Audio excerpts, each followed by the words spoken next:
Now, the conversation on the equality of the sexes has been going on for decades, with much emphasis being placed on the emancipation of the girl child. Well, today we're joined by a woman that is pushing for the betterment of the boy child. My name is Hlengiwe Mtetwa, and this is the Girls' Table.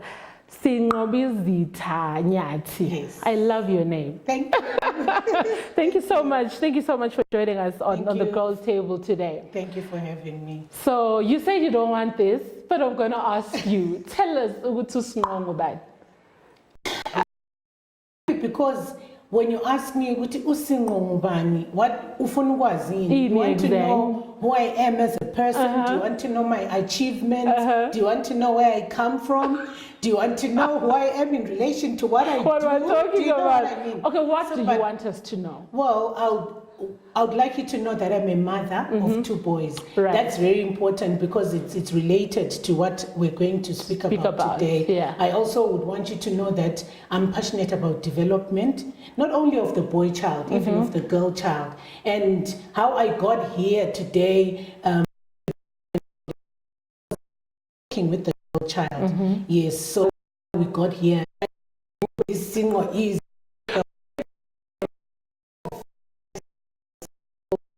time. I facet of me that I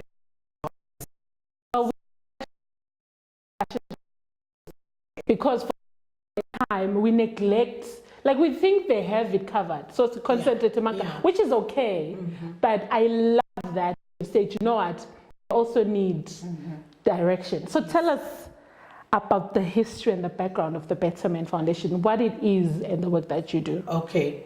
I previously mentioned that I'm a mother of boys. So how this idea came about was because I'm a single mom and I was raising boys. And I was struggling raising boys as single mom, as a single mom. And I realized that my struggle wasn't my struggle alone. And at the same time, I was also working for foundations that were pro-girls. Yeah. And I got to travel around mostly in Matabeleland area, and it was all about women emancipation, everything. And something just clicked that, you know what, we are talking about girls, we are talking about women, and all the challenges that are facing women and facing girls are men-related.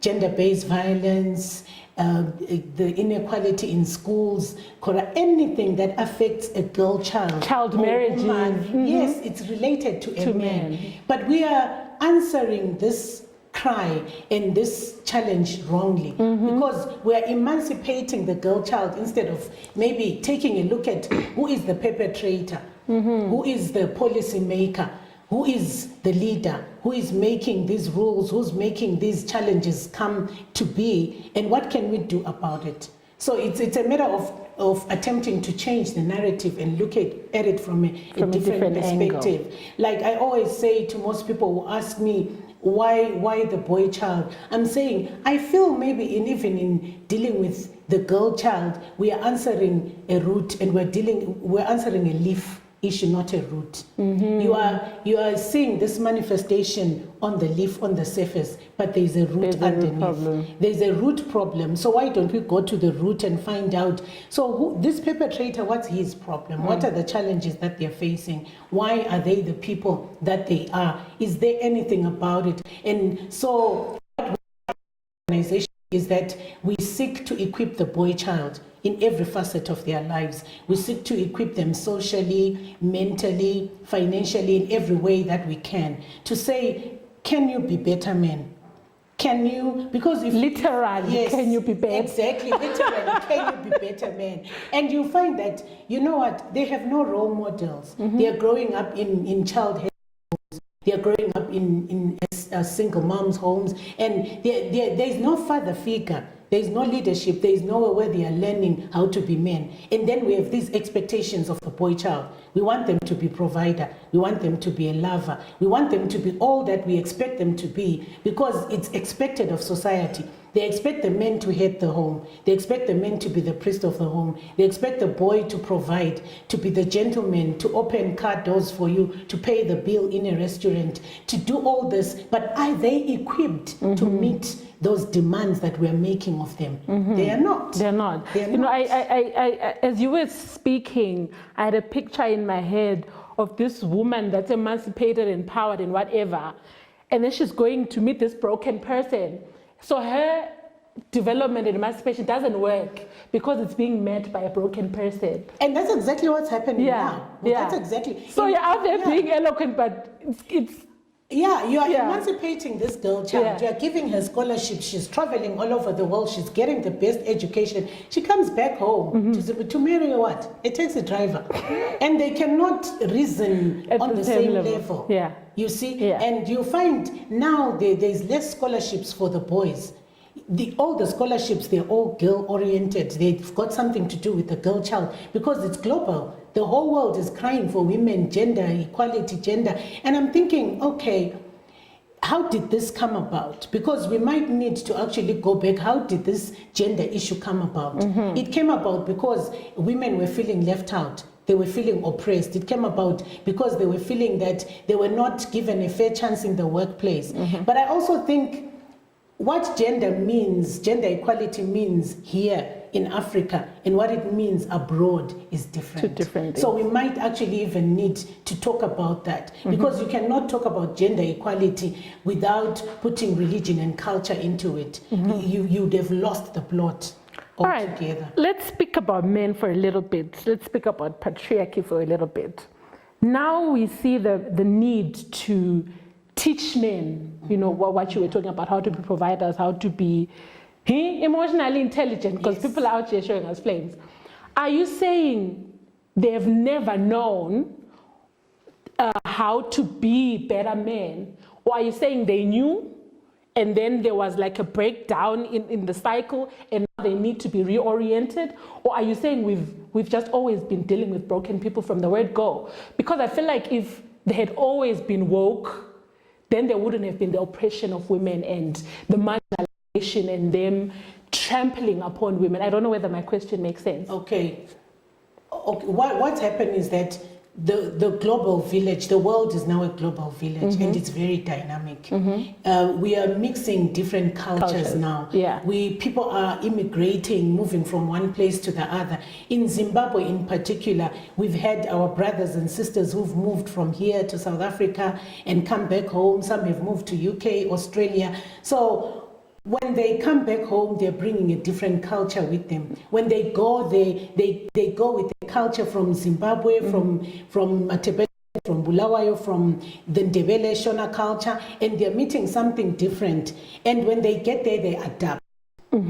So when they come home, so we're so mixed now, and we think changing every single day. And this crisis, a certain gap or a certain realization that women were being oppressed. But in answering it, we didn't take other issues into consideration about who we are as a people. And I'm not saying that men never knew how to be men. I'm saying men knew how to be men. But with the change in culture, because culture is dynamic. Something was lost along the way. And whilst something was lost along the way, there was a rise in gender-based violence. There was a rise in the oppression of the woman. There was a rise in anything that the girl child was crying about. It was because it was escalating. But our response now, in dealing with that, we didn't deal with the perpetrator. We now deal with with the victims. Let's equip the victims. But you equip the victims, the perpetrators remain where they are. Have we thought about really coming to the boy child and saying, what is your problem? What are the challenges that you are facing? Why are you doing this? Can we do something about you to be a better person? Not to put you back to where our fathers or whoever was. You see, remember, they also model what they see. And then now, what we are discovering is there's a lot of absentee fathers.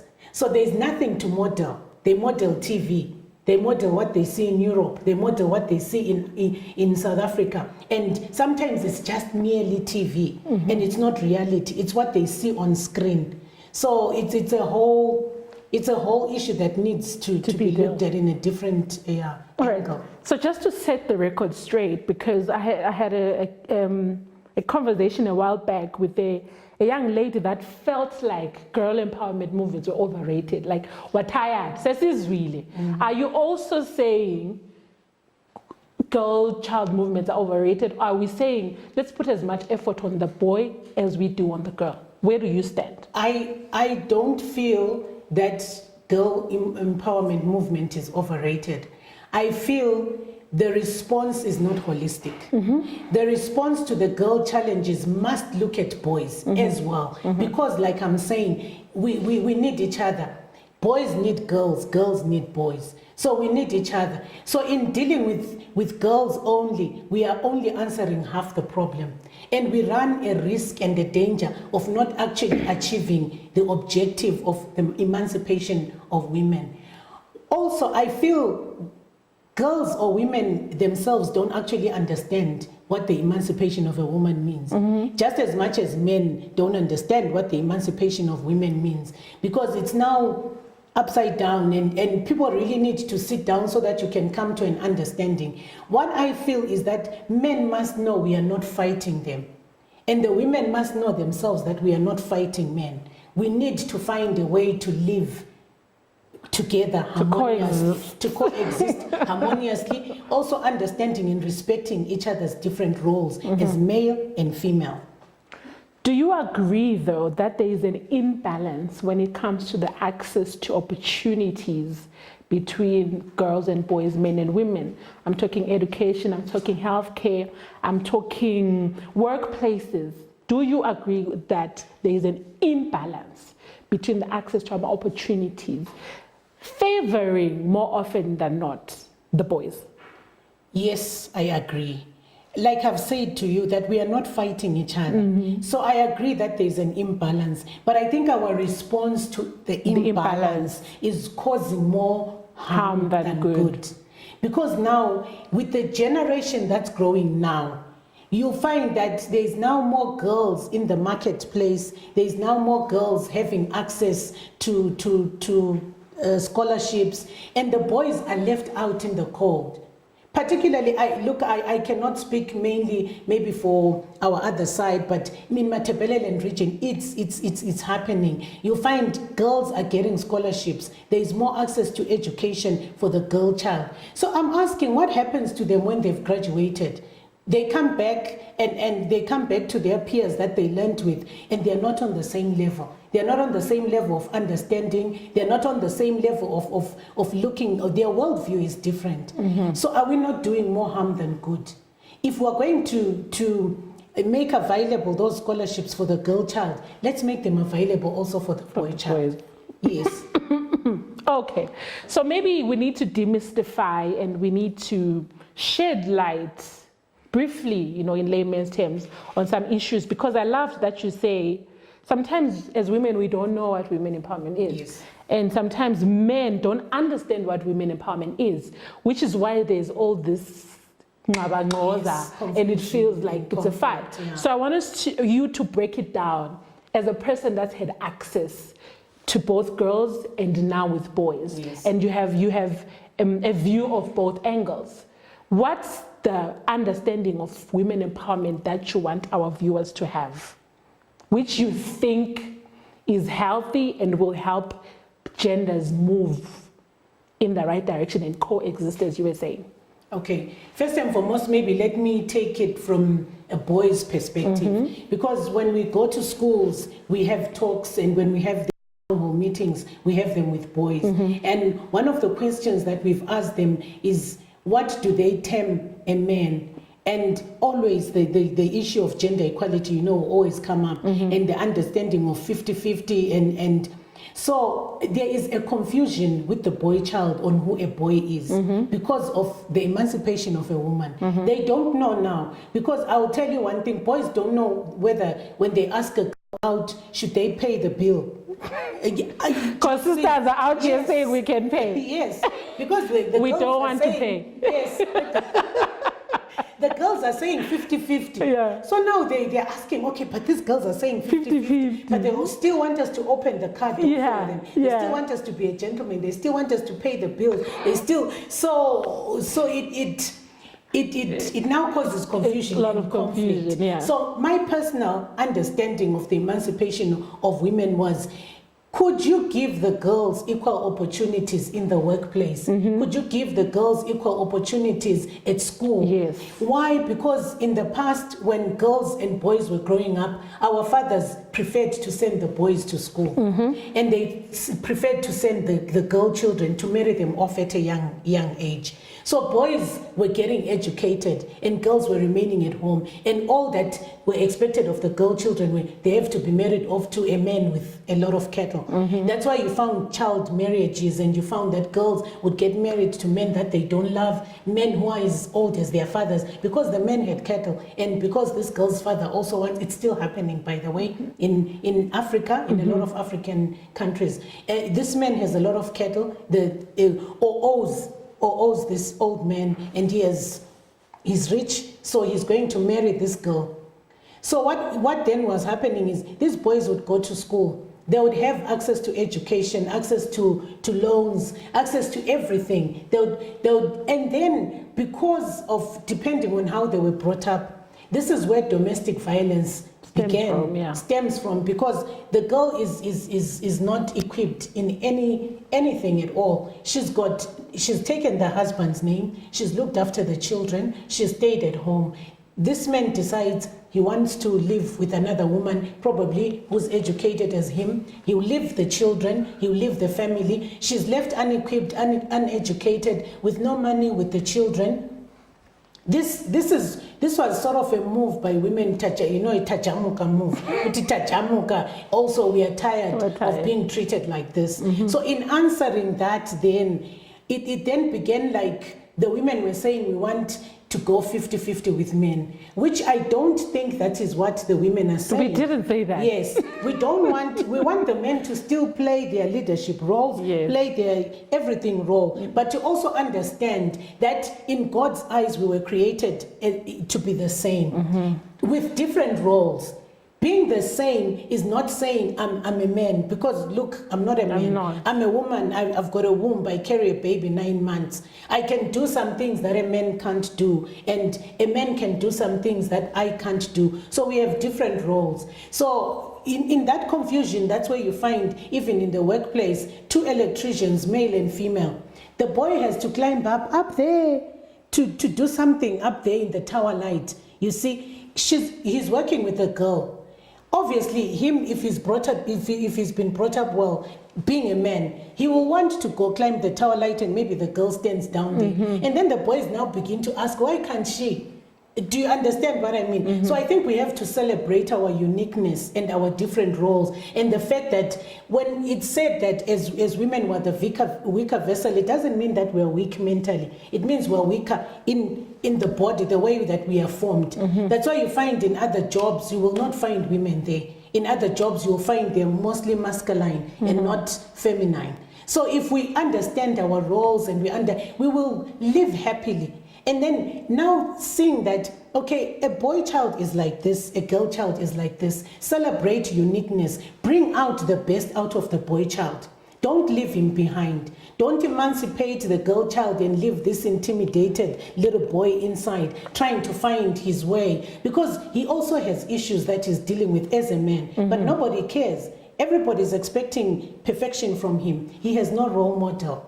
He has no one to look up to, probably comes from a broken home. He has no facility to education, exposed to mbanje, exposed to vuzu parties. His life is gone. His life is lost. And you know, they are dying. Boys are dying. Men in general die quicker, let me say, than women. So the equation cannot balance if we don't look at it from that perspective. All right. So I see a situation where education or institutions of education are failing to bring out the differences, or maybe or make people, genders, understand the difference between gender equality and gender equity for both sexes. Because I'm looking at a situation, like you were saying, where even women now, when you say what's gender equality and what's gender equity, we don't understand. So we end up pushing for something that we don't understand. And the same goes for men.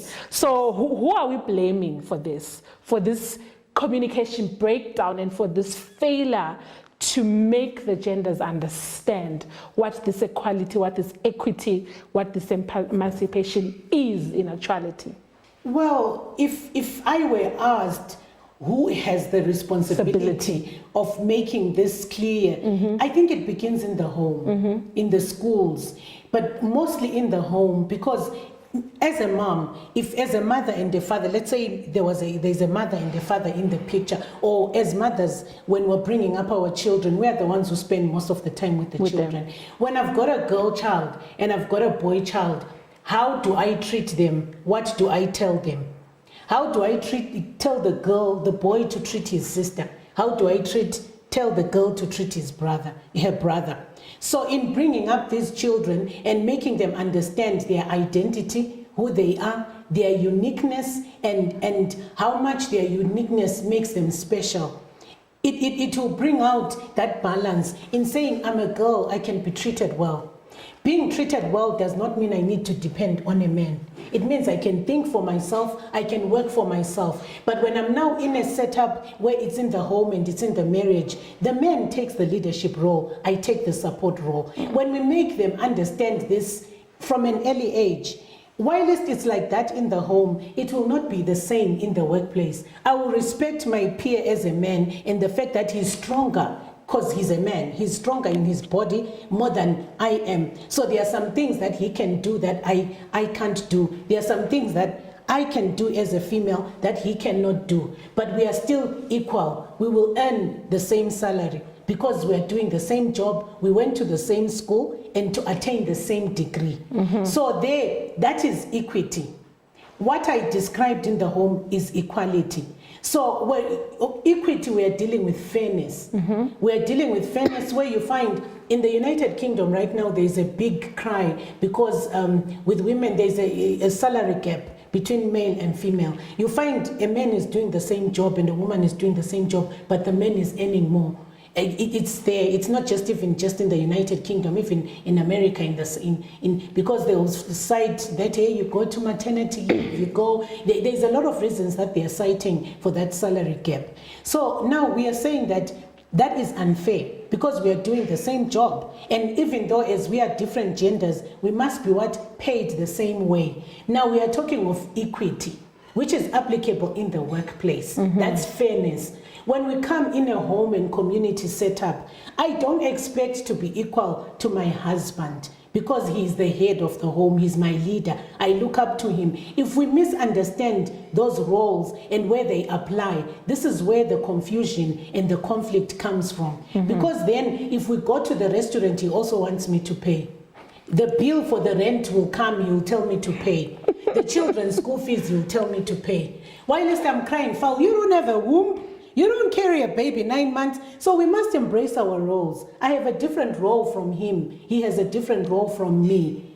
You see, so that's where the equality and equity is misunderstood. Yes. All right, so I see a distinction here where you're saying gender equality should apply in certain spheres. Exactly. When it comes to education, we're not compromising. When it comes to the workplace, when it comes to healthcare, when it comes to all of this. Yes. But when we come to the home, then a different set of rules applies. It applies. I don't know, I feel a little bit uncomfortable with that because I want him to wash the dishes as well. I want him to change the diapers as well.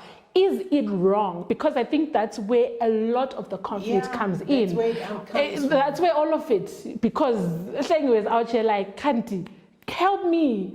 And society and our culture, because culture is always the card that they pull out there, is it then wrong? Because I feel like they should be, like all the decisions we make should come from a place of information. Yes. And understanding. Yes. And then you choose what works for you as the union, like in the marriage setup, whatever. And if I want to pay, I want to pay. Okay. What I struggle with is a situation where we're saying, it's black and white. Okay. Your role as a woman. I hate that word. I don't want to see it. Yeah. Because I feel like that's where all the conflict comes in. Yes. So, what do you have to say about what I'm saying? You know, I understand, because that's a pro-feminist view. Yeah. And it poses a threat to peace and conflict resolution in our society. Do you know why? Because if we fail to actually provide a demarcation for these roles and everything is topsy-turvy, we are sort of losing the roles of leadership and the roles of headship. Yeah. I must mention that as BetterMan Foundation, we are Christian. Okay. So I think that is also very important. It informs a lot of the teachings that you, that we go around. So as a result, if we sort of lose that, like I said previously, that you cannot effect gender equality outside of religion and outside of culture. Where are we coming from as a people? What were we made to believe? What is the traditions of where we are coming from as a people? That makes us who we are. Why is it that we didn't have this conflict those many years ago? Do you understand? But now, because there's been an infusion of cultures, there's been an infusion of beliefs, and all we are saying is, let's understand each other and let's train men to do their roles. And there's nothing wrong with a man changing a diaper, by the way. If you trace back, they used to do it. There's not. But when let me tell you another thing that will make you understand this role. After the World War II, this is where this conflict started, because women were left going to the factories. When those guys went to war. When they came back, they found the women in the factories. But prior to that, women were at home, the men were in the factories. Remember, so the roles were always in place, and women knew what they were supposed to be doing. Men knew what they were supposed to be doing. But when they went to war, after war, this conflict is also the after effects of war. Because when it came back, there was now the women want to. We were doing everything for ourselves when they were not there. Everything by themselves. The men were not there. Now they are coming back. They cannot find their place. Do you not think that this position, you know, men is the head and so forth, and gender roles being demarcated, do you think it gives men a sense of superiority and power and control over the woman? Because that's when you hear words like weaker sex, abesintwana, and so forth. Don't you think it gives them a place of superiority? Look, I'm above you. But we're talking about equality, we're talking about equity, which implies a certain level of fairness and being level, like you're saying. The reason why any man would feel I'm superior to you, I'm above you, is a lack of understanding what leadership is. When you're a leader, you're a servant. They must understand that. When you're a leader, you're given responsibility. When you're a leader, it means the job belongs to you, and whoever comes to you as your help is coming to assist what originally you are the one who's supposed to be doing. So basically, if they have an understanding what that means, it actually means the baby diapers are theirs, the laundry is theirs, the cooking is theirs, everything is theirs, the bills are theirs. We are coming in to assist what already they've been given to do. So if they have that, men would never abuse a woman. You know, this person is coming. Don't we have helpers in our homes? Whose home is it? Let me ask you that. When I call a helper to come in and help me and I pay at the end of the month, whose home is it? It's mine. Whose job is it? It's mine. What is she coming to do? Helping. So we are also like helpers. We are coming to help them, but the job belongs to them. So you cannot have a superiority complex if you understand that. And grace to say wisdom to be able to lead. That misunderstanding is what is causing the women to cry today. And we, as BetterMan, can instill some values and some form of understanding in men that they are the leaders. And what does it mean to be a man? What does it mean to be a leader? What does it mean to be who's responsible? Because emancipate. If women are saying we want want to do this, if they want to take the place of the man, they'll take advantage of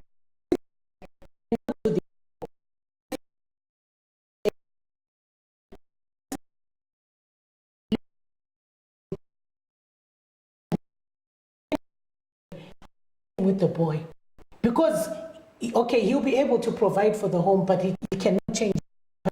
So as encouraging, let's do this for yourself.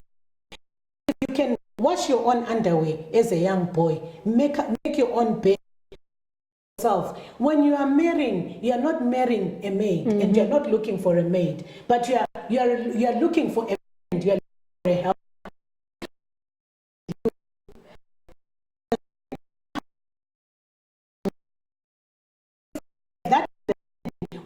Be crying about these things. It's a lack of understanding that you find a woman being abused, a woman being beaten, a woman being oppressed. And unfortunately, women have a role to play as well. Because if I'm a mother of boys, what do I tell my boys about being a husband in the home? Have you found women about these are the mothers.